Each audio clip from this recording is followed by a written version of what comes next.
Bonjour à toutes et à tous et bienvenue sur le podcast proposé par le Toulouse University Club. Je suis Xavier Martin et aujourd'hui j'accueille à nouveau Elisabeth Rosset qui va nous parler de l'addiction aux écrans. Donc bonsoir Elisabeth Rosset. Bonsoir. De nos jours, on emploie assez largement le terme d'addiction aux écrans. Qu'en est-il réellement? Pouvez-vous nous en dire un peu plus? Alors, je pense que cette formule est exagérée. C'est-à-dire que dans ce qu'on a pu rencontrer en termes de situations problématiques et relevant d'une problématique addictive euh, concernant les usages d'écran, il s'agit toujours d'un comportement particulier. Donc parler d'addiction aux écrans, c'est une formule un peu fourre-tout qui ne permet pas bien de distinguer ce qui se passe véritablement avec ces objets qui sont, il faut se le rappeler, avant tout des techniques de captation de l'attention.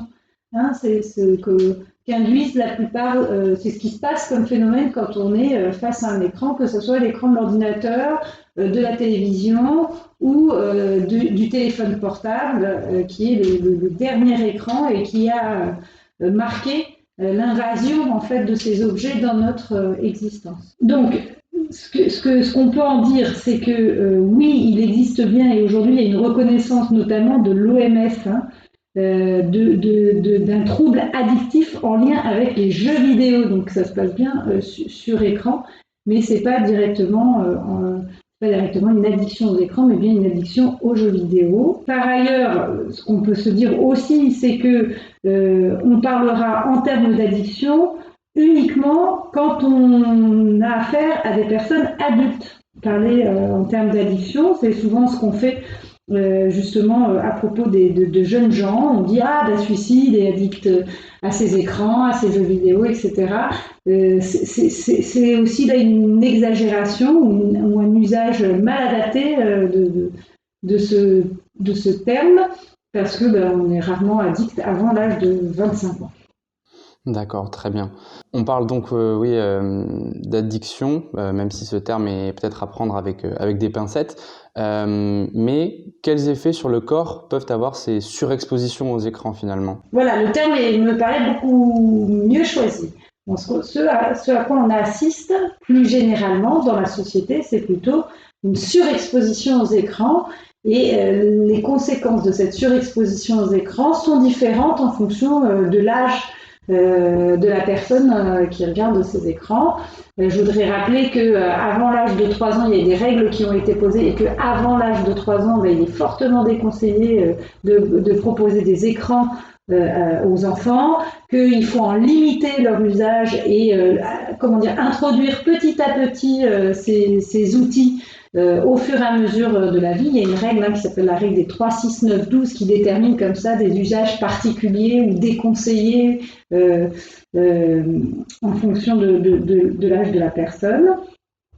Et que les conséquences sur la santé et principalement sur le corps sont liées toujours à cette idée que l'écran capte l'attention, et que si on a notre attention qui est captée au niveau du système nerveux central, généralement on s'immobilise, on sédentarise notre corps, et que la sédentarité du corps, c'est pas le propre de l'être humain, qui justement se développe au tout départ d'ailleurs de l'existence par rapport aux éprouvés qu'il va ressentir quand il va bouger sa main, bouger sa tête, bouger son corps.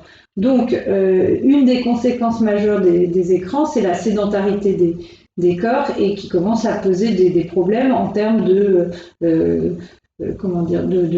notamment d'obésité, mais aussi à l'inverse aussi de phénomènes de maigreur extrême, et en tous les cas d'un investissement plus limité du corps, ce qui pose des soucis pour tout plein d'activités dans son existence. Ouais, donc on ne bouge plus assez, un peu à cause des écrans. L'idée, ce serait de les mettre de côté, sortir de chez soi et se mettre à bouger un peu plus. Par rapport à cet usage des écrans, n'y a-t-il pas aussi une question de pression des pairs, dans le sens où il faut peut-être un peu toujours avoir le dernier écran qui est sorti, le nouveau smartphone, être au courant de ce qui se passe sur le web, à la télé ou sur d'autres supports, voilà, pour être au courant, on s'oblige un peu à regarder les écrans.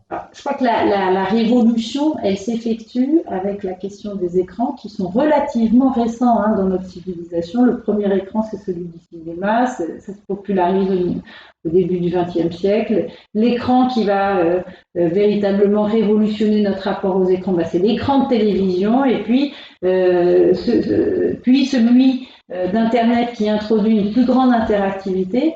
Mais le dernier écran là, c'est l'écran de notre téléphone portable. Alors, tu proposais de sortir, de s'aérer, justement de se bouger. Celui-ci, on peut le mettre dans sa poche et se promener avec. Oui, on l'a toujours sur soi. On l'a toujours sur soi.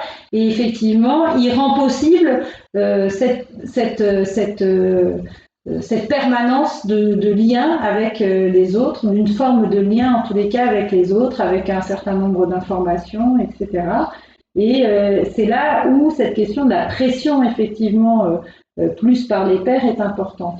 Ce qu'on entend beaucoup dans les discours à la fois des parents et des adolescents, c'est que, l'arrivée au collège, il y a la nécessité d'avoir un smartphone pour pouvoir rester connectés les uns aux autres dans des réseaux sociaux. Il y a toute une activité aujourd'hui qui a lieu sur ces réseaux, et si on n'est pas au courant, quelque part on est un peu out d'un groupe, parce que il y a des informations, des échanges qui vont avoir lieu à ce niveau-là, dans ces canaux de communication, et ça risque de m'exclure finalement du groupe si je ne me tiens pas informé. Et souvent, c'est ce qui va participer, surtout à l'adolescence où l'appartenance au groupe est un des éléments fondamentaux.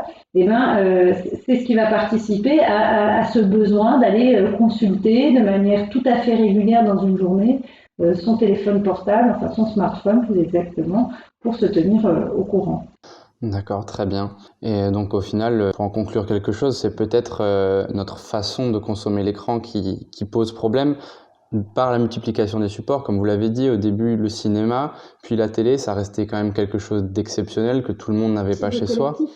Et oui, puisqu'on regardait ça tous ensemble, alors qu'aujourd'hui chacun est sur son écran de téléphone. Donc voilà, cette façon de consommer l'écran qui pose peut-être problème. Alors, je ne sais pas si ça pose problème et si ça pose que des problèmes. Il est que cette technique de communication de l'information, de l'information et de la communication, elle est récente, elle est nouvelle, elle est innovante en fait. Et puis c'est la troisième technique qui arrive en termes d'information et de la communication. Après l'écriture, l'imprimerie, et maintenant c'est la troisième technique dans l'histoire de la civilisation.